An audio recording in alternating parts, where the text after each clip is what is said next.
नमस्कार मित्रांनो, ठरलं तर मग या मालिकेच्या आजच्या भागामध्ये मी तुम्हा सर्वांचे अगदी मनपूर्वक स्वागत करते। आजच्या भागामध्ये आपल्याला पाहायला मिळतं, सायली आता अर्जुनसाठी डबा घेऊन निघत असते तर अस्मिता सायलीला विचारते, सायली ग काय करतेस? सायली म्हणते काही नाही, यांच्यासाठी डबा घेऊन जायचं आहे ना? तर प्रतिमा आत्या म्हणतात म्हणजे अर्जुनला रोज घरचंच खायला मिळतंय ना? तर सायली म्हणते इतकं यांचं नशीब कुठे आहे, परंतु आज चैतन्य भाऊजींनी खास परवानगी काढली आहे आणि म्हणूनच आज त्यांना घरचं जेवण मिळणार आहे। तर अश्विन विचारतो मग मी येऊ का? तर सायली म्हणते नाही नको चैतन्य भाऊजी, आता मी जाते, परंतु नंतर तुम्हाला यावंच लागेल, कारण आई सारखा हट्ट करतायत यांना भेटण्यासाठी। त्यांना मी खूप समजावण्याचा प्रयत्न केला पण त्या स्वतःला खूप त्रास करून घेत आहेत। तर अस्मिता म्हणते खरं आहे ग, मम्माने या सगळ्याचं खूप टेन्शन घेतलंय, तिला खूप त्रास होतो आणि मम्मा आणि डॅडना अर्जुनला भेटू देत। तर सायली म्हणते हो, मुळे अश्विन भाऊजी थोड्या वेळानंतर तुम्ही आई आणि बाबांना घेऊन पोलीस स्टेशनला या, असं म्हणत आता सायली पोलीस स्टेशनला निघालेली असते। परंतु इथे मात्र खरंच सर्वच जण अस्वस्थ असतात, सगळ्यांनाच अर्जुनच्या बाबतीत खूप वाईट वाटत असतं। तर दुसरीकडे आपल्याला पाहायला मिळतं पोलीस स्टेशनमध्ये इन्स्पेक्टर पाटकर यांच्या चेहऱ्यावरच बघून अर्जुन त्यांना म्हणतो काय झालं? रिपोर्टमध्ये कुठल्याही प्रकारचा माझ्याविषयी तुम्हाला काहीच पुरावा सापडला नाही ना? म्हणजे माझ्यावर संशय यावा असं काहीच सापडलं नाही ना? इन्स्पेक्टर पाटकर काहीच बोलत नाहीत। अर्जुन म्हणतो नको बोलूस, दिसतंय ना तुझ्या चेहऱ्यावर जे 12 वाजले आहेत ना, त्यावरून सगळं काही कळतंय। कसं आहे ना इन्स्पेक्टर पाटकर, तुम्ही कितीही शोधण्याचा प्रयत्न करा पण हाती काहीच लागणार नाही, कारण इन्स्पेक्टर पाटकर तू अंधारात तीर मारतोयस आणि त्यामुळे तुझ्या हाती काहीच लागणार नाही। मी अर्जुन आहे आणि अर्जुन निर्दोष आहे, कारण मी तो खून केलाच नाही आणि आपली सिस्टम कधीही निर्दोष व्यक्ती शिक्षा होऊ देतच नाही आणि मी तर निर्दोष आहे। त्यामुळे तू कितीही पुरावे शोधण्याचा प्रयत्न कर पण हाती मात्र काहीच लागणार नाही। आता इन्स्पेक्टर पाटकर चिडतात आणि अर्जुनला म्हणतात तूच खून केलायस, तू निर्दोष नाही आहेस आणि हा खून 10-11च्या दरम्याने झाला आहे आणि तू त्यावेळी घरी नव्हतास। तू म्हणतोयस की तू तुझ्या बायकोसोबत आईस्क्रीम खाण्यासाठी गेला होतास, परंतु ही गोष्ट जर खरी नसेल तर? आता अर्जुन इन्स्पेक्टर पाटकर यांच्याकडे पाहतो आणि हसू लागतो। अर्जुन इन्स्पेक्टर पाटकर यांना म्हणतो खून 10-11च्या दरम्याने झाला असेल तर मी हे सहज प्रूव्ह करू शकतो की त्यावेळी मी माझ्या बायकोसोबत आईस्क्रीम पार्लरमध्ये होतो। ज्या आईस्क्रीम पार्लरमध्ये मी आईस्क्रीम खायला गेलो होतो त्या आईस्क्रीम पार्लरमध्ये तुम्ही चौकशी करू शकता, असं म्हणत आता अर्जुन इन्स्पेक्टर पाटकर यांना चांगलंच सुनावतो। अर्जुन पुढे म्हणतो मी ज्या पार्लरमध्ये आईस्क्रीम खाण्यासाठी गेलो होतो त्या आईस्क्रीम पार्लरच्या मॅनेजरशी तुम्ही बोलू शकता, ते नक्कीच साक्ष देतील आणि त्यांची साक्ष उपयोगीही ठरेल। आणि हो, सगळ्यात महत्त्वाचं CCTV फुटेज, CCTV कॅमेरे असतीलच ना तिथे आणि तुम्हाला बघितल्यावर नक्कीच देतील ते, असं म्हणत अर्जुन आता इन्स्पेक्टर पाटकर यांना एका गोष्टीचे चांगले खुलासे करून देत असतो आणि म्हणतो काय झालं, विचार करतोयस 10-11च्या दरम्यान मी खरंच कुठे असेन तुला नाही कळणार, पण मी सांगतो 10-11च्या दरम्यान खून झालाय, तो खून मी केला नाही। त्यावेळी मी कुठे होतो हे मी सहज कोर्टात प्रूव्ह करू शकतो। आता इन्स्पेक्टर पाटकर यांना मात्र काहीच सुचत नसतं, ते मनाशीच म्हणतात मी कितीही वेडेवाकडे प्रश्न विचारले तरी हा माणूस काही फसणार नाही। अगदी शतापीने आणि हुशारीने उत्तर देतोय। इन्स्पेक्टर पाटकर यांना जे उत्तर अपेक्षित असतं ते काही अर्जुनकडून मिळतच नसतं। इन्स्पेक्टर पाटकर चिडतात आणि म्हणू लागतात हवालदार याला आत टाका। अर्जुन स्वतःहून उठून आता जेलमध्ये जाण्यासाठी निघून जातो। तर दुसरीकडे पाहायला मिळतं सचिन ॲडव्होकेट यांना घेऊन महिपत शिकरे यांना भेटण्यासाठी आलेला असतो।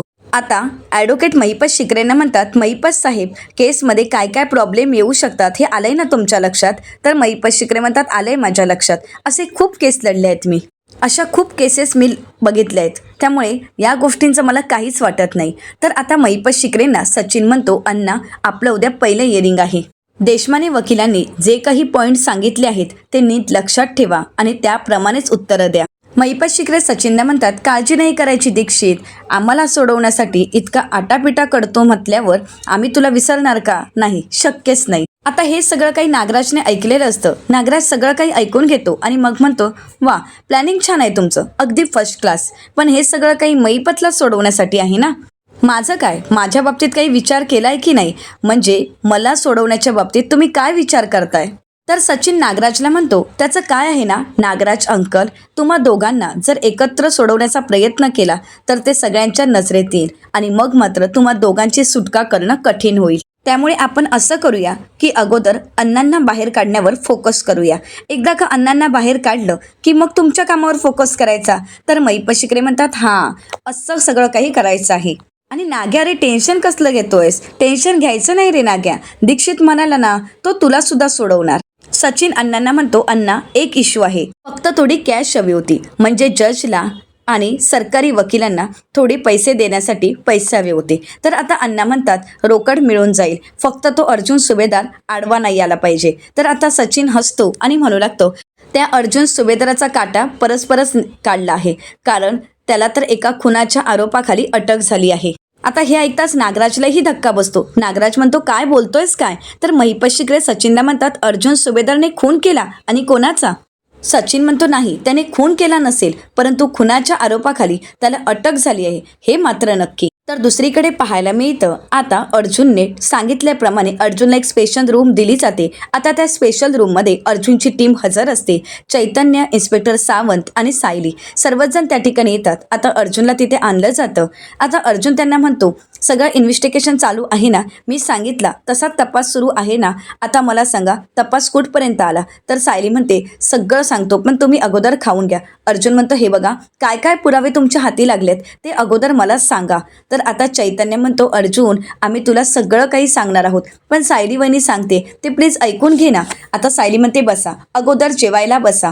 असं म्हणत सायली अर्जुनला अगोदर जेवायला सांगते. आता सायली डबा उघडताच अर्जुन अगदी त्या डब्याकडे पाहतो आणि त्याचे अश्रू अनावर होतात. आता तो भावनिक झालेला असतो आणि डबा पाहता क्षणी तो कुठलाही विचार न करता क्षणार्धात जेवायला सुरुवात करतो आणि इतक्या घाईघाईने जेवत असतो. तिथे असताच चैतन्य आणि इन्स्पेक्टर सावंत यांनाही खूप वाईट वाटतं. सायलीही अर्जुनकडे पाहत असते. अर्जुन सायलीला म्हणतो, बायको, मला इथलं जेवण जातच नव्हतं, कारण मला तुझ्या हातच्या जेवणाची सवय झाली आहे ना. असं म्हणत अर्जुन पटापट आवडीने जेवत असतो आणि त्याचवेळी त्याला ठसका लागतो. सायली अर्जुनला पाणी देते, त्याला सावरते. अर्जुन पुन्हा एकदा जेवायला सुरुवात करतो. चैतन्यलाही खूप वाईट वाटतं. अर्जुनची ती अवस्था एक मित्र म्हणून चैतन्याला पाहवत नसते. तर आता सायली मनाशीच म्हणते, माझ्या नवऱ्याची ही अवस्था प्रिया तुझ्यामुळे झाली आहे. तुझ्यामुळे आज माझ्या नवऱ्याला हे सगळं सहन करावं लागते. पण प्रिया, एक गोष्ट आज सांगते, हा तुझा अपराध शेवटचा अपराध आहे. आता तुझ्या कोणत्याही गुन्ह्याला माफी नाही. आता बघ मी तुझी काय अवस्था करते. अर्जुनने पटापट डबा संपवलेला असतो. तर त्यानंतर अर्जुन पाणी पितो आणि शांत होतो आणि त्यानंतर चैतन्याला म्हणतो, चल आता आपण कामाला सुरुवात करूया का?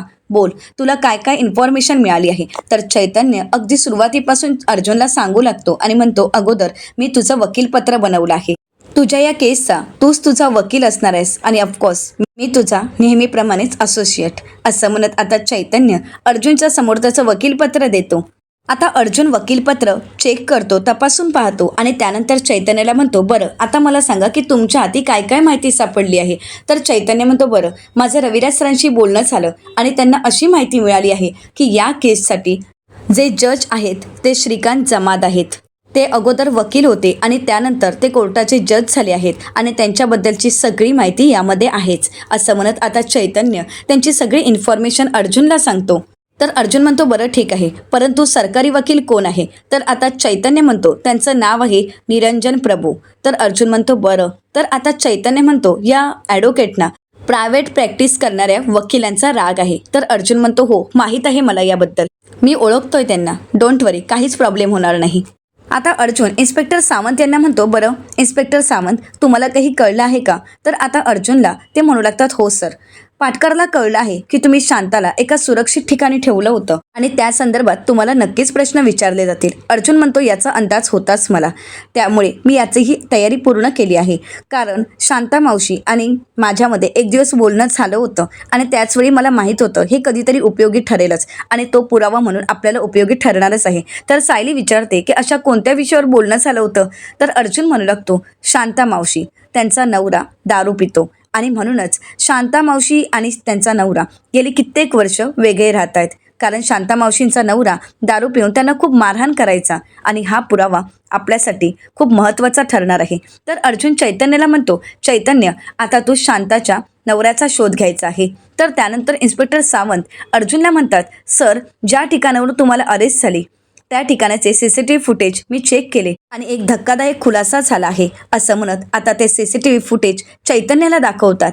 आता चैतन्य आणि अर्जुन दोघेही ते CCTV फुटेज चेक करतात, ते पाहतात आणि त्यानंतर अर्जुन त्या सगळ्यावर विचार करू लागतो, त्या सगळ्यावर अभ्यास करतो आणि मग अर्जुन इन्स्पेक्टर सावंत यांना म्हणतो, खरंच खूप छान काम केलं, याचा आपल्याला नक्कीच कोर्टात पुरावा म्हणून उपयोग होईल. तर त्यानंतर अर्जुन सायलीला म्हणतो, सायली, आता तू एक काम करायचं आहे, आपण ज्या आईस्क्रीम पार्लरमध्ये गेलो होतो तिथे जायचं आहे आणि त्या मॅनेजरशी बोलायचं आहे. नक्कीच त्या मॅनेजरला साक्ष देण्यासाठी कन्व्हिन्स करावं लागेल, त्यांची साक्ष आपल्यासाठी महत्त्वाची ठरेल. तर आता इन्स्पेक्टर सावंत म्हणू लागतात, सर, मी सायली मॅमसोबत जाईन. तर त्यानंतर आता अर्जुन चैतन्याला म्हणतो, चैतन्य, आता तुला शांताच्या नवऱ्याचा शोध घ्यायचा आहे. शांता मावशींचा नवरा कुठे आहे हे तुला शोधायचं आहे आणि त्यानंतर आपल्याला एक एक गोष्टी सगळ्या स्टेप बाय स्टेप सेट कराव्या लागतील. सायली म्हणते, आणखीन एक, जयेश दादांना सुद्धा खुनाच्या रात्री नक्की काय घडलं याची साक्ष द्यायला आपण कोर्टात बोलवू शकतो ना? तर अर्जुन म्हणतो, ऑफकोर्स, त्याची साक्ष तर सगळ्यात महत्त्वाची आहे, त्यामुळे जयेश सुद्धा तिथे हजर असायलाच हवा. तर त्यानंतर सायली म्हणते, आणि हो, सगळ्यात महत्त्वाचं मी तुम्हाला सांगायचं राहूनच गेलं, ज्या रात्री खून झाला त्या रात्री प्रिया ही अधिराज भाऊजींना 12:30-1 वाजता भेटायला गेली होती. अर्जुन म्हणतो, काय? ती तर म्हणजे मम्मा आपल्याला म्हणाली की प्रिया ही अश्विनसोबत घराबाहेर पडली होती. तर सायली म्हणते, हो, पण मला नाही वाटत की ती अश्विन भाऊजींसोबत जास्त वेळ थांबली असावी, कारण त्यानंतर असं म्हणत सायली तिचं आणि अधिराज यांचं जे बोलणं झालेलं असतं ते सविस्तरपणे अर्जुनला सांगू लागते. सायली अधिराजला म्हणत असते की भाऊजी, तुम्ही प्रियावर लक्ष ठेवा, तिच्याशी तुमचं बोलणं झालंय का? तर अधिराज म्हणतो, नाही सायली वहिनी, फक्त बोलणं झालं नाहीये, तर काल रात्री आम्ही भेटलोही होतो. सायली म्हणते, तुम्ही रात्री भेटला होता? तर अधिराज म्हणतो की हो, काल रात्री उशिरा ती मला भेटण्यासाठी आली होती. मी तिला ड्रेस गिफ्ट केला आणि त्यावेळी पाहिलं तर तिच्या हाताला रक्त होतं. मी तिला विचारलं की हे रक्त कसलं आहे? तर ती म्हणाली की भाजी चिरत असताना हाताला लागलं, परंतु ते रक्त जुनं नव्हतं. मला असं वाटतंय की ते रक्त एकदम म्हणजे ती जखम एकदम ताजीच होती. आता या सगळ्या गोष्टी अर्जुन समजावून घेतो आणि सगळ्या गोष्टी कळताच अर्जुन म्हणू लागतो, याचा अर्थ हे क्लिअर आहे की शांता मावशीचा खून हा प्रियाने केलेला असू शकतो. आता चैतन्य, इन्स्पेक्टर सावंत, सायली आणि अर्जुन यांचा सगळ्यांचाच एकच निर्णय झालेला असतो की या खुनाच्या मागे प्रियाचा हात आहे आणि हा खून प्रियानेच घडवून आणलेला आहे. तर दुसरीकडे पाहायला मिळतं की आता सचिनला ज्यावेळी अण्णा विचारतात की नक्की कोणाचा खून झाला आहे, त्यावेळी सचिन त्यांना म्हणतो, कोणीतरी शांता नावाची बाई आहे आणि तिचा खून झाला आहे. तर आता नागराज म्हणतो, शांता? अरे माहिती आहे ना आम्हाला शांता, पण नाही, आमचा 100% विश्वास आहे की हा खून अर्जुनने केला नसावा, हा खून दुसऱ्या कोणीतरी केलेला आहे आणि हा आळ अर्जुनवर टाकला आहे. नागराज म्हणतो, पण कोणी, म्हणजे कोणाची इतकी हिंमत असेल की त्या शांताचा खून करण्या इतपत? तर आता सचिन म्हणू लागतो, माझी 100% खात्री आहे, 100% मला माहीत आहे की हा खून प्रियानेच केला असणार, ही कामं प्रियाचीच असणार, कारण अर्जुन आणि सायली हात धुवून तिच्या मागे लागले आहेत आणि म्हणूनच तिने सायली अर्जुनचा ॲक्सिडेंट घडवून आणण्याचाही प्रयत्न केला. तो केविलवाना प्रयत्नसुद्धा तिचा फसला आणि ह्यासाठीच तिला एवढं मोठं षडयंत्र करण्याची आणि हे मोठं धाडस करण्याची गरज होती. महिपत शिकरे सचिनला म्हणतात, तू तर आमच्यासारखा विचार करायला लागला रे दीक्षित, नाही म्हणजे प्रियाचं डोकं कसं चालू शकतं हे आमच्यासारखं तुलाही कळू लागलं. महिपत शिकरे सचिनला म्हणतात, नाही, पण तुला खरं सांगू का, आम्हाला ही सुरुवातीला चिचुंद्री वाटली होती, पण ही तर निघाली मगर. तर आता नागराज म्हणतो, महिपत जी आपल्याला चुना लावू शकते ना, ती सायली अर्जुनला सहजच चुना लावू शकते. सचिन महिपत शिकरेंना म्हणतो, अण्णा, ही केस आपल्याला लवकरात लवकर पुढे न्यावी लागेल, कारण जोपर्यंत अर्जुन जेलमध्ये आहे तोपर्यंत आपल्याला संधी आहे आणि त्यावेळेतच तुमची सुटका होऊ शकते. त्यामुळे आपल्याला या केसवर लवकरात लवकर काम करायला हवं, तरच तुमची सुटका लवकरात लवकर होईल. तर दुसरीकडे सायली अर्जुनला म्हणते, प्रिया कुठल्याही थराला जाऊ शकते हे तर मला चांगलंच माहीत होतं आणि मला खात्री आहे की हा खूनसुद्धा तिनेच केला आहे. तर चैतन्य अर्जुनला म्हणतो, मी एक काम करतो, हा खून प्रियानेच केला असेल, या गोष्टीच्या संदर्भात आता मी सगळ्या गोष्टींचा शोध घ्यायला सुरुवात करतो आणि त्या दिशेनेच पुरावे शोधतो. तर आता अर्जुन म्हणतो, थांब चैतन्य, आपलं पहिलं एम आहे मी खून केला नाही, मी निर्दोष आहे हे कोर्टात सिद्ध करणं, आणि त्यानंतरची सेकंड स्टेप असणार आहे, जर मी हा खून केला नाही तर मग तो खून कोणी केला, आणि तेव्हाच आपण प्रियाच्या विरोधात सगळे पुरावे गोळा करू. आणि जर मग आपल्याला प्रियाच्या विरोधात भक्कम पुरावे मिळाले की मग मी सहजच निर्दोष सुटू शकतो. इन्स्पेक्टर सावंत अर्जुनला म्हणतात, सर तुम्ही अजिबातच काळजी करू नका, कारण तुम्हाला निर्दोष सोडवण्यासाठी आम्ही वाटेल ते प्रयत्न करू, वाटेल ती मदत करू. अर्जुन म्हणतो, thank you so much inspector Sawant. तर अर्जुन पुढे म्हणतो, आयुष्यात पहिल्यांदाच माझी ही अशी केस आहे, त्यात मला माहीत आहे की माझा क्लायंट 100% निर्दोष आहे आणि त्याला मी निर्दोष सोडवणारच, त्यामुळे ही केस मला जड नाही जाणार. तर त्याचवेळी त्या ठिकाणी हवालदार पाटील येतात आणि इन्स्पेक्टर सावंत यांना म्हणतात, सावंत साहेब एक सगळ्यात मोठी गडबड झाली आहे. तर इन्स्पेक्टर सावंत विचारतात, काय झालंय? तर पाटील म्हणू लागतात, मी मगापासून आतमध्ये येण्याची संधी पाहत होतो, परंतु मला येता आलं नाही. तर आता इन्स्पेक्टर सावंत म्हणतात, नक्की काय झालं आहे? तर आता हवालदार पाटील आजूबाजूला पाहतात आणि घडलेला प्रसंग तर सर्वांना सांगू लागतात. पाटील यांनी इन्स्पेक्टर पाटकर यांचं बोलणं ऐकलेलं असतं. ते एका कॉन्स्टेबलशी बोलत असतात की आपण जो मोबाईल अर्जुन ज्या रूममध्ये चर्चा करणार आहे त्या टेबलखाली लपवून ठेवला आहे त्याचा आपल्याला खूप मोठा उपयोग होणार आहे. म्हणजे अर्जुन आणि त्याची टीम नक्की कोणत्या दिशेने सगळ्या गोष्टींचा शोध घेत आहेत, कोणत्या गोष्टी त्यांच्या शोधामध्ये ॲड झाल्यात, त्या सगळ्याच गोष्टी आपल्याला कळणार आहेत. अर्जुनचं बोलणं त्यामध्ये रेकॉर्ड होईल. अर्जुन आणि अर्जुनची टीम अर्जुनला सोडवण्यासाठी काय काय प्रयत्न करतायत, त्यांच्या हाती काय काय पुरावे लागले आहेत, हे सगळं आपल्याला कळेल आणि मग या अर्जुनला अडकवणं सोपं जाईल. आता कॉन्स्टेबल पाटकर यांनी जे काही सांगितलेलं असतं ते ऐकून सर्वांनाच धक्का बसतो. हे सगळं ऐकताच अर्जुनची संपूर्ण टीम आता तो मोबाईल शोधू लागते आणि त्याचवेळी अर्जुनचा लक्ष जातो टेबलच्या खाली एका कोपऱ्यात मोबाईल ठेवलेला असतो आणि त्यामध्ये रेकॉर्डिंग चालू ठेवलेलं असतं. आता सगळं काही यांचं बोलणं त्या मोबाईलमध्ये रेकॉर्ड झालेलं असतं. इन्स्पेक्टर सावंत तो मोबाईल ताब्यात घेतात आणि त्यानंतर ते रेकॉर्डिंग तिथेच थांबवतात. आता सायली चिडते आणि म्हणू लागते की एका प्रतिष्ठित आणि वरिष्ठ अधिकारी असं कसं करू शकतात? नाही, मी आत्ताच जाऊन त्यांना जा विचारते. अर्जुन म्हणतो, थांब, तू असं काहीही करणार नाहीयेस. आता आपण अशा कोणत्याच गोष्टीकडे फोकस करायचा नाही की ज्यामुळे आपण अडचणीत येऊ शकतो. त्यामुळे आता आपण फक्त शांत राहायचं आहे आणि सगळे पुरावे कोर्टात सादर करायचे आहे. असं म्हणत आता अर्जुन इन्स्पेक्टर सावंत यांना म्हणतो, इन्स्पेक्टर सावंत हा मोबाईल तुमच्याचकडे ठेवा. आणि त्यानंतर चैतन्याला म्हणतो, चैतन्य आता तू एक काम करायचं आहे, या मोबाईलमधील सिम कार्ड कोणाच्या नावे आहे त्याचा शोध घ्यायचा आहे आणि या मोबाईलमध्ये अजून अशा कोणत्या गोष्टी आहेत की ज्या गोष्टी आपण पुरावा म्हणून कोर्टात सादर करू शकतो, या सगळ्या गोष्टी शोधायच्या आहेत, तपासून पाहायच्या आहेत. आता सर्वच जण मिळून केसवर अभ्यास करायला सुरुवात करतात. तर त्याच वेळी हवालदार साहेब येतात आणि म्हणू लागतात, तुमची भेटायची वेळ संपली आहे. तर आता चैतन्य अर्जुनला म्हणतो, अर्जुन काळजी घे, आम्ही येतोच. आता चैतन्य आणि इन्स्पेक्टर सावंत तिथून बाहेर पडतात. सायली तिथे थांबते आणि ती अर्जुनकडे पाहत असते. अर्जुनची ती अवस्था आणि अर्जुनला असं एकटं सोडून जाणं सायलीलाही खूप वाईट वाटत असतं. तिलाही ही गोष्ट सहन होत नसते. सायली अर्जुनला म्हणते, तुम्ही लवकरच घरी याल, कारण तुम्ही निर्दोष आहात, खात्री आहे माझी.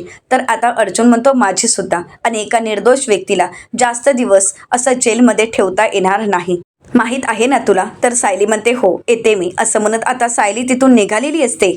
आता एक कॉन्स्टेबल अर्जुनला तिथून जेलमध्ये घेऊन जातात. तर आता इन्स्पेक्टर पाटकर यांच्या कॉन्स्टेबलने जसा मोबाईल लपवून ठेवलेला असतो तसाच मोबाईल शोधण्यासाठी तो त्या ठिकाणी आलेला असतो, मोबाईल ताब्यात घेण्यासाठी आलेला असतो. परंतु हाती काही मोबाईल सापडत नाही आणि मोबाईल सापडत नाही हे पाहिल्यानंतर त्यांनाच धक्का बसतो. तर दुसरीकडे पाहायला मिळतं, अधिराजने प्रियाकडून सत्य वधून घेण्यासाठी किंवा प्रियाचं नक्की काय चाललंय या सगळ्याचा शोध घेण्यासाठी तिला कॅफेमध्ये बोलावलेलं असतं. आणि आता प्रिया येताना अधिराजने जो ड्रेस दिलेला असतो तो ड्रेस घालून आलेली असते. आता अधिराज तिचं कौतुक करत म्हणतो, खरंच खूप छान दिसतेस. अधिराज अगदी प्रेमानेच प्रियाला म्हणतो, ज्याने कोणी हा ड्रेस डिझाईन केला त्यालाही माहीत नसेल की हा ड्रेस इतका सुंदर दिसतोय. खरं तर हा ड्रेस इतका सुंदर दिसतोय कारण तो तुझ्या अंगावर आहे, त्यामुळेच तर हा इतका क्लासी आणि एलिगंट दिसतोय. आता मात्र प्रिया खुश होते. अधिराजने प्रियाला बरोबर प्रेमाच्या जाळ्यात अडकवलेलं असतं. आता मात्र अधिराज बोलण्यातून प्रियाची चांगलीच चिरवतो. अधिराज प्रियाला म्हणतो, खरं सांगू का, तू गोंडपट जरी घालून आलीस ना. आता प्रिया मात्र धक्क्यानेच अधिराजकडे पाहते. तर अधिराज म्हणतो, तरी सुद्धा असं वाटेल की तू डिझायनर गाऊनच घालून आली आहेस. आता अधिराजचं हे बोलणं प्रियाला मस्करी वाटत असते, परंतु अधिराज मनातून मात्र खूप संतप्त झालेला असतो. तो खूप चिडलेला असतो, कारण अर्जुनच्या बाबतीत जे काही घडलंय ते अधिराजला अजिबातच सहन होत नसतं. प्रिया अधिराजला म्हणते, अधिराज असं काही नाही आहे, तू उगाचच माझं जास्त कौतुक करतोयसा. तर अधिराज म्हणतो, उगाच? तुला माहिती आहे का, मला हिंदी, इंग्रजी आणि मराठी अशा सगळ्या भाषा येतात. आता मला या सगळ्या भाषा येत असून त्या सगळ्या भाषा मिळून सुद्धा एक असा शब्द नाही आहे की त्यासाठी तेवढं मी तुझं कौतुक करू शकेन. आता प्रिया खुश होते आणि मनाशीच म्हणते, हा तर माझ्यात इतका बुडून गेला आहे की आता ह्याचा किस्सा हळूहळू रिकामा करा गेला, काहीच हरकत नाही. आता संतोषला जे पैसे द्यायचे आहेत ते याच्याकडूनच घेतले तरी हरकत नाही. संतोषला द्यायचे पैसे इथूनच तर येणार असं म्हणत प्रिया आता पैसे मिळणार म्हणून खुश असते आणि त्याचाच विचार करू लागते. तर आता अधिराज आवाज देत म्हणतो, प्रिया काय झालं, कसला विचार करतेस? तर प्रिया नाटक करत अधिराजला म्हणते, कधी कधी मला माझं आयुष्य अगदी कादंबरीसारखं वाटतं. म्हणजे बघ ना, तुला भेटले की मला असं वाटतं की मी खुश आहे, माझ्या आयुष्यात खूप आनंद आहे. असं म्हणत प्रिया अगदी अधिराजला इम्प्रेस करण्याचा प्रयत्न करते.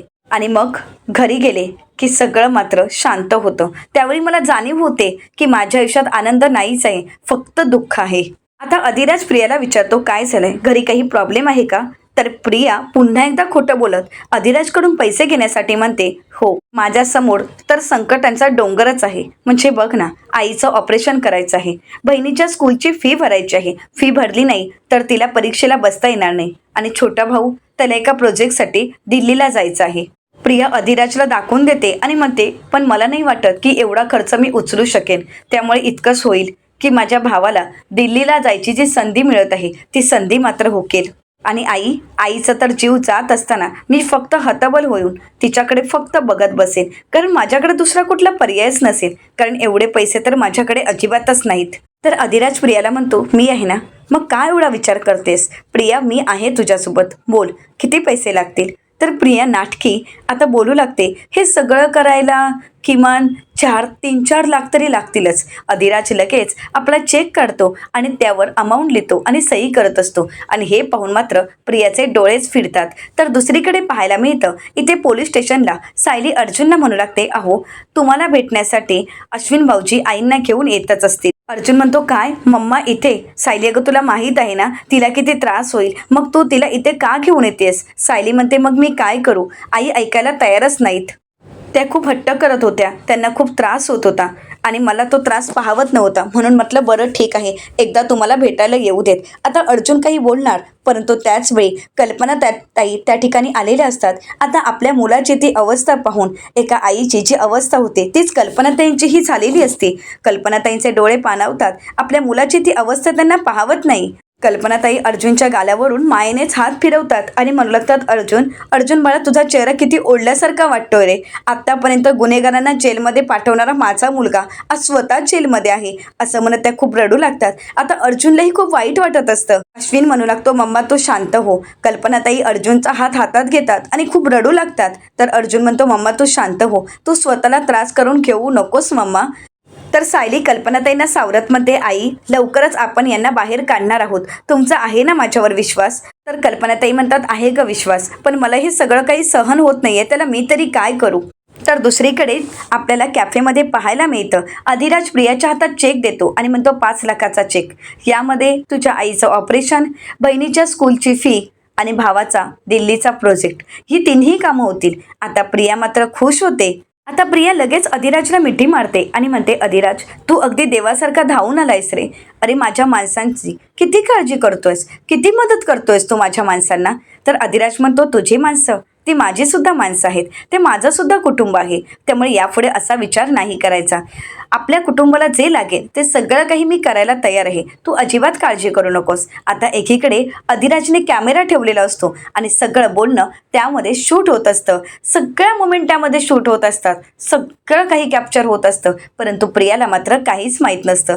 तर दुसरीकडे पोलीस स्टेशनला आपल्याला पाहायला मिळतं, कल्पनाताई अर्जुनला म्हणतात, अर्जुन, तुझ्याबद्दल बाहेर जे काही लोक बोलतायत ना ते मी नाही रे सहन करू शकत. आत्तापर्यंत तू कितीतरी निर्दोष लोकांना सोडवलेस, कितीतरी गुन्हेगारांना आतमध्ये टाकलेस, आणि आज मात्र ही वेळ तुझ्यावर आली आहे अर्जुन, आणि आज त्याच आरोपीच्या पिंजऱ्यात तू उभा आहेस. कसं मी सहन करू, कसं मी हे सगळं काही बघू? असं म्हणत कल्पनाताई खूप रडत असतात. तर आता अश्विन म्हणू लागतो, मम्मा, अगं सावर स्वतःला, अगं अशा कंडिशनमध्ये आपण दादाला धीर द्यायचा आहे की त्याला अजून खचवू द्यायचं आहे? सांग ना, आपणच असा धीर सोडला तर दादाला धीर कोण देणार आहे? दादाच्या या लढाईत कोण त्याला साथ देणार आहे? असं म्हणत सर्वजण कल्पनाताईंना समजावत असतात. सायली म्हणू लागते, आई, जग यांच्याकडे कोणत्या नजरेने बघतंय किंवा जग यांना काय बोलतंय त्याकडे आपण लक्ष नाही द्यायचा. आपण फक्त यांच्याकडे अभिमानाने आणि ताठ मानेने बघायचं आहे आणि आपण बघणार आहोत, कारण आपल्याला माहीत आहे की हे निर्दोष आहेत, यांनी कोणताही गुन्हा केलेला नाही. आता त्या ठिकाणी कॉन्स्टेबल येतात आणि म्हणू लागतात, चला वेळ संपली आहे तुमची. तर अश्विन म्हणतो, दादा तू काळजी घे आणि भेटू आपण, पण लवकरच आपल्या घरी. कल्पनाताई पुन्हा एकदा अर्जुनच्या गाल्यावरून मायेने हात फिरवतात आणि म्हणतात, अर्जुन बाळा, सावध स्वतःला, सांभाळ स्वतःला, काळजी घे, असं म्हणत आता कल्पनाताईंना खूप वाईट वाटत असतं. परंतु अश्विन त्यांना सावरत तिथून घेऊन जातो. आता आपल्या मम्माची ही अवस्था पाहून अर्जुनलाही खूप वाईट वाटतं. अर्जुन सायलीला म्हणतो, सायली, मम्माला परत इथे घेऊन येऊ नकोस, कारण तिचा त्रास मला नाही पाहावत. सायली म्हणू लागते, तुम्हाला इतक्या गंभीर आरोपाखाली अटक केलं गेलं आहे, मग त्यांना त्रास होणारच ना. पण त्यापेक्षाही त्यांना जास्त त्रास तुम्हाला न भेटल्यामुळे होत होता आणि म्हणूनच मला त्यांना इथे आणावं लागलं. पण ज्या दिवशी कोर्टात हे सिद्ध होईल, तुम्ही सिद्ध कराल की तुम्ही निर्दोष आहात, त्यावेळी मात्र त्यांचा सगळा त्रास संपून जाईल. बघा, तुम्ही काळजी करू नका. तर दुसरीकडे कॅफेमध्ये आपल्याला पाहायला मिळतं, अधिराज प्रियाला मिठीत घेतो आणि हे सगळं काही कॅप्चर तर होतच असतं. परंतु त्याचवेळी प्रियाला फोन येतो. आता प्रिया पाहते तर संतोषचा फोन आलेला असतो. प्रिया घाबरते. अधिराज विचारतो की कोणाचा फोन आहे, तर प्रिया खोटं बोलत म्हणते, डॉक्टरांचा फोन आहे. मी आता फोन घेते आणि त्यांना सांगते की पैशांची व्यवस्था झाली आहे. अधिराज म्हणतो, हो, त्यांना सांग आणि म्हणावं लवकरात लवकर डेट द्यायला, लवकरची तारीख द्यायला सांग, म्हणजे आपल्याला आईंचं वेळेत ऑपरेशन करून घेता येईल. आता प्रिया फोनवर बोलण्यासाठी बाजूला निघून जाते. अधिराज रागानेच तिच्याकडे पाहतो आणि मनातच म्हणतो, डॉक्टर माय फूट. आता ही प्रिया नक्की कोणाशी बोलते हे तर कळायलाच हवं. आता प्रिया संतोषवर चिडते आणि म्हणू लागते, संतोष, मी तुला सांगितलं होतं ना की मी स्वतःहून फोन करेन, मग तू मला फोन का केलायस? तर संतोष म्हणतो, मॅडम मी पनवेलमध्ये आलो आहे. आता हे ऐकताच प्रियाला धक्का बसतो. प्रिया म्हणते, काय तू वेडा वगैरे झालायस का? मी तुला सांगितलं होतं ना की इथे यायचं नाही म्हणून. तुला काय सांगितलं होतं? काही वाटेल ते झालं तरी तू पनवेलमध्ये कोणालाही दिसायला नको, हे मी तुला सांगितलेलं असताना सुद्धा तुला इथे यायची काय गरज होती? तुला इतकं साधं कळत नाही का? तर संतोष आता प्रियाला म्हणतो, ओ मॅडम, माझं लोणावळ्यामध्ये एक जुनं घर होतं, तिथेच तर मी राहत होतो, परंतु पुन्हा एकदा मला पनवेलला यावं लागलं. तर प्रिया म्हणते, पण का, कशासाठी? संतोष प्रियाला म्हणतो, मॅडम अहो तिथे सुद्धा माझं पोलीस रेकॉर्ड आहेच ना, म्हणजे तिथे असताना मी 1-2 चोरी केल्या होत्या आणि त्यावेळी मी त्यांच्या हाती लागलो नव्हतो. परंतु आता पोलिसांना कोणीतरी खबर दिली आहे की मी माझ्या जुन्या घरी परत आलो आणि म्हणूनच मला पुन्हा एकदा पनवेलमध्ये यावं लागलं. तर प्रिया म्हणते, बिंडोक आहेस तू, पण आलायस ना, मग आता लपून राहायचं, तू कोणालाही दिसायला नको. अरे तू समोर आलास तर आपला सगळा खेळ संपणार आहे. आपल्याला इन्स्पेक्टर पाटकर यांना आपल्याला पुढचा खेळ काय आहे, अर्जुनच्या बाबतीत आपण काय ठरवलं हे सांगायचं आहे. तू फोन करतोयस ना त्यांना? तर आता संतोष म्हणू लागतो, हो, इन्स्पेक्टर पाटकर यांचा फोन आला होता, त्यांना अर्जुनचं बोलणं रेकॉर्ड करता आलं नाहीये, त्यामुळे अर्जुनचा पुढचा काय प्लॅन आहे हे त्यांनाही कळालेलं नाही. प्रिया चिडते आणि म्हणू लागते, एकापेक्षा एक बिंडोक माणसं माझ्याच नशिबी आली आहेत. बरं तू आता, असं म्हणत आता प्रिया पाहते तर तिथे अधिराज आलेला असतो. अधिराज फोनवर बोलण्याची ऍक्टिंग करतो. प्रिया फोनवर बोलत बाजूला निघून जाते आणि आता त्याला विचारू लागते, तू आता कुठे आहेस? तर तो म्हणतो, मॅडम मी एका सुखरूप ठिकाणी आहे, तुम्ही काळजी करू नका. तर प्रिया म्हणते, बरं ठीक आहे, असं म्हणत प्रिया फोन ठेवते आणि आता प्रिया मोबाईल आणि पर्स तिथेच ठेवून फ्रेश होण्यासाठी निघून जाते आणि त्याच संधीचा फायदा घेत अधिराज प्रियाचा मोबाईल हातात घेतो. परंतु प्रियाच्या मोबाईलला पासवर्ड असल्यामुळे आता अधिराजच्या हाती काहीच लागत नाही. तर दुसरीकडे सायली, चैतन्य आणि इन्स्पेक्टर सावंत आईस्क्रीम पार्लरमध्ये पोहोचलेले असतात. आता घडलेला सर्व प्रसंग सायली त्या मॅनेजर साहेबांना सांगते आणि मग म्हणते की तुम्ही यांच्या बाजूने साक्ष द्याल ना? तर त्यावेळी मॅनेजर साहेब म्हणतात की हो, मी नक्की साक्ष देईन. तर दुसरीकडे पाहायला मिळतं, प्रिया अधिराजला म्हणते, चल मी निघू का? तर अधिराज म्हणतो, निघालीस तू? अगं तुला येऊन फक्त 10 सेकंद झाले आहेत.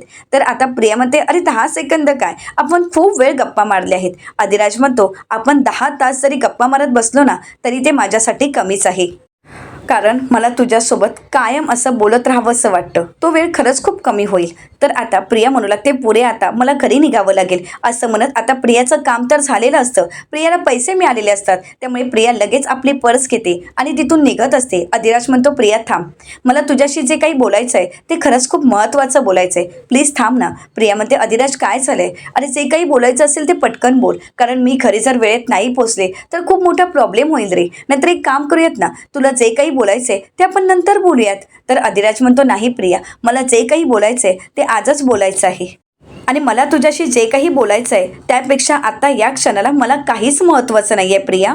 आता अधिराज लगेच गुडघ्यांवर बसतो आणि प्रियाच्या समोर अंगठी ठेवतो. आता ती अंगठी पाहिल्यानंतर प्रियाचे डोळे मात्र चांगलेच फिरलेले असतात, कारण हिऱ्याची अंगठी तिच्या समोर असते. तर दुसरीकडे आपल्याला पाहायला मिळतं चैतन्य, सायली आणि इन्स्पेक्टर सावंत यांचा शोध चालूच असतो. आता सर्वच जण जयेशला भेटायला आलेले असतात. तर ते म्हणू लागतात, जे काही घडलंय ना ते सगळं काही जशाच्या तसं कोर्टात सांगायचं आहे. चैतन्य जयेशला म्हणू लागतो, कारण तुझी साक्ष कोर्टात सगळ्यात महत्त्वाची असणार आहे. जयेश म्हणतो की हो. तर त्याचवेळी इन्स्पेक्टर सावंत यांना फोन आलेला असतो. आता चैतन्य त्यांना विचारतो की काय झालं. तर इन्स्पेक्टर सावंत म्हणू लागतात, मला की अर्जंट पोलीस स्टेशनला जावं लागेल. तर चैतन्य म्हणतो, हरकत नाही, मी आणि सायली वहिनी शांता मावशीच्या घराच्या आसपास काही मिळतं का याचा शोध घेतो. असं म्हणत ते तिथेच थांबतात. तर दुसरीकडे पाहायला मिळतं अधिराज प्रियाला म्हणतो, प्रिया माझं तुझ्यावर खूप प्रेम आहे प्रिया. दिवस रात्र फक्त मी तुझा विचार करत असतो. तू मला खरंच खूप आवडतेस. स्वतःच्या कुटुंबासाठी धडपडणारी प्रिया, कुटुंबाची जबाबदारी घेणारी प्रिया, कुटुंबाला सावरणारी प्रिया, गोड प्रिया आणि खूप सुंदर दिसणारी हेच प्रिया मला माझ्या आयुष्यात हवी आहे. प्रिया तू माझ्याशी लग्न करशील. आता हे सगळं पाहून प्रिया मनाशीच म्हणते, हा तर माझ्या जास्तच अडकला आहे. डायरेक्ट लग्नाची मागणी नाही नाही, ह्याच्याशी लग्न करून चालणार नाही. परंतु लग्न न करता ह्याच्या खिशातले पैसे कसे काढायचे यासाठी काहीतरी ट्रिक करावीच लागेल, असं म्हणत प्रिया विचार करते. आता अधिराज प्रियाला म्हणतो, काय झाले प्रिया, तू का उत्तर देत नाहीयेस? तुला माझ्याशी लग्न करायचं नाहीये का? आता सर्वच जण त्या दोघांकडे पाहत असतात. तर त्यावेळी प्रिया अधिराजला उठवते आणि म्हणू लागते, अधिराज उठ अगोदर, माझं बोलणं ऐकून घे. अधिराज मला सुद्धा तुझ्यासोबत आयुष्य काढायला, तुझ्यासोबत आयुष्यभर राहायला खरंच आवडलं असतं रे, पण ते शक्य होईल असं वाटत नाही रे मला. अधिराज म्हणतो, का, काय झालंय प्रिया, काही प्रॉब्लेम आहे का? असेल तर मला सांग, मी जो प्रॉब्लेम असेल तो सॉल्व्ह करेन आणि तुझ्यासाठी अख्ख्या दुनियेशी लढेन. बोल ना, काय झालंय? तर प्रिया म्हणते, माझंही तुझ्यावर प्रेम आहे अधिराज, पण माझं अगोदरच लग्न झालं आहे. हे ऐकून अधिराजला धक्का बसल्यासारखं अधिराज नाटक करतो. तर दुसरीकडे पाहायला मिळतं सायली आणि चैतन्य यांचा शोध सुरू असतो. आता सायली आणि चैतन्य त्यांच्या ओळखीच्या ताईंना भेटतात. तर आता सायली शांता मावशीच्या नवऱ्याबद्दल चौकशी करत असते. तर त्या ताई म्हणू लागतात, शांता मावशीचा नवरा, हा मला माहीत आहे ना, ते कुठे राहतात, ही तळ्यामागे जी वस्ती आहे ना तिथे राहतात ते नवनाथ काका. तर चैतन्य म्हणतो, त्यांचं तुम्हाला ॲड्रेस माहीत असेल ना, मग तुम्ही एक काम करता की तुम्हाला मी माझा नंबर देतो, माझ्या नंबरवर पाठवाल का तो ॲड्रेस? तर त्या ताई म्हणतात, हो पाठवेन ना. असं म्हणताच आता चैतन्य आपला नंबर देतो आणि त्या नंबरवर ॲड्रेस पाठवायला सांगतो. तर दुसरीकडे पाहायला मिळतं अधिराज प्रियाला म्हणतो, काय तुझं लग्न झालंय, मग तू मला हे अगोदर का नाही सांगितलंस? प्रिया म्हणते, कुठल्या तोंडाने सांगणार होते की माझं लग्न झालं आहे, माझा नवरा खूप दारू पितो, मला मारहाण करतो, मी नाही सांगू शकत होते रे. त्यावेळी माझ्या आईवडिलांना वाटलं की खाणारं एक तोंड कमी होईल आणि म्हणूनच त्यांनी माझं लग्न लावून दिलं. त्यावेळी त्यांनी असं सांगितलं होतं की त्यांना चांगली नोकरी आहे, पण प्रत्यक्षात मात्र तो काहीच कमावत नाही. तो तर माझ्याच जीवावर जगतोय, माझ्याच पैशांवर जगतोय आणि माझ्या आईवडिलांनाही त्या सगळ्याचा खूप त्रास होतोय रे, आणि मी काहीच करू शकत नाहीये. अधिराज म्हणतो, का काहीच करू शकत नाही, तू डिवोर्स घे ना. तर प्रिया म्हणते, डिवोर्स घेऊन मी कुठे जाऊ सांग ना, कारण मी जर कुठे गेले तर मला शक्यच होणार नाही आहे की आईवडिलांशिवाय राहणं, आणि आईवडिलांनाही हे त्रासदायकच असणार आहे, कारण मी एकटे राहिले तर त्यांना सहन होणार नाही आणि आईवडिलांच्या घरी गेले तर त्यांनाही त्रास होईल. सांग ना, मी काय करू? अधिराज म्हणतो, मी जिवंत आहे ना, मी जिवंत असेपर्यंत तुला या कुठल्याच गोष्टी सहन कराव्या लागणार नाहीत. तुझा नवरा जर तुला इतका त्रास देत असेल तर मी त्याच्याकडे तुला ठेवणार नाही. अधिराज प्रियाला म्हणतो की तू डिवोर्स घेऊ शकतेस आणि माझ्यासोबत लग्न करू शकतेस. प्रिया म्हणते, खरंच तू मला आयुष्यभर साथ देशील ना? अधिराज म्हणतो की हो, शेवटच्या क्षणापर्यंत मी तुला साथ देईन. तर आता हे ऐकताच प्रिया खुश होते. आता हे सगळं ऐकल्यानंतर अधिराज मनाशीच म्हणतो, ही मुलगी इतकी नीच आणि एवढ्या टोकाचं कसं काय खोटं बोलू शकते? अधिराजलाही प्रियाचा खूप राग येत असतो. तर दुसरीकडे सायली आणि चैतन्य नवनाथ काकांच्या घरी पोहोचलेले असतात. आता पाहतात तर दरवाजा उघडच असतं आणि दरवाजा उघडतात त्यावेळी मात्र सायली आणि चैतन्य या दोघांनाही धक्का बसतो. तर येणाऱ्या पुढील भागामध्ये आपल्याला पाहायला मिळतं चैतन्य सायलीला म्हणतो, आता मी या नवनाथ काकांबद्दल, शांता मावशीच्या नवऱ्याबद्दल इन्स्पेक्टर सावंत यांच्याशी बोलून घेतो. तर इन्स्पेक्टर सावंत आता अर्जुनला आनंदाची बातमी देत म्हणतात, सायली आणि चैतन्य सर आता शांता मावशींच्या नवऱ्यापर्यंत पोहोचले आहेत। आता हे ऐकून अर्जुन खुश होतो आणि म्हणू लागतो म्हणजे उद्याच्या केसची आपली तयारी पूर्ण झाली आहे। तर दुसरीकडे अधिराज आणि प्रिया ज्यावेळी हॉटेलमधून बाहेर पडतात त्यावेळी प्रिया लगेच रिक्षात बसते आणि तिथून निघून जात असते आणि हे अधिराज पाहताच अधिराज तिचा पाठलाग करतो आणि म्हणू लागतो प्रिया नक्की आता कुठे चालली आहे, मला हिचा पाठलाग करावाच लागेल। आणि म्हणूनच अधिराज आता प्रियाच्या मागावर असतो, परंतु प्रिया इतक्या शतापीने तिथून सटकते की अधिराजला कळतही नाही की प्रिया कुठे गेली आहे। आता हे सगळं काही अधिराज सायलीला सांगतो तर सायली म्हणू लागते बरं ठीक आहे, आता ती सुटली तरी हरकत नाही, परंतु यापुढे तिच्यावर लक्ष ठेवा अधिराज भाऊजी, कारण प्रियाचं अशी लपवाछपवी म्हणजेच नक्कीच हा खुनाचा मार्ग असेल, नक्कीच ही सगळी काही लपवाछपवी खुनाच्याच संदर्भात असेल आणि आपल्याला ती कळायलाच हवी। आता सायली आणि चैतन्य मिळून कोणकोणते पुरावे शोधतील आणि प्रियाचा खरा चेहरा सर्वांसमोर कशा पद्धतीने येईल हे पाहणं अतिशय रंजक ठरणार आहे। अशाच मालिकांचे नवनवीन अपडेट पाहण्यासाठी चॅनलला नक्कीच सबस्क्राईब करा। आजचा व्हिडिओ तुम्हाला कसा वाटला हे कमेंट करून नक्कीच कळवा। आजचा व्हिडिओ जर आवडला असेल तर व्हिडिओला लाईक करायलाही विसरू नका। व्हिडिओ पाहिल्याबद्दल तुम्हा सर्वांचे अगदी मनपूर्वक धन्यवाद।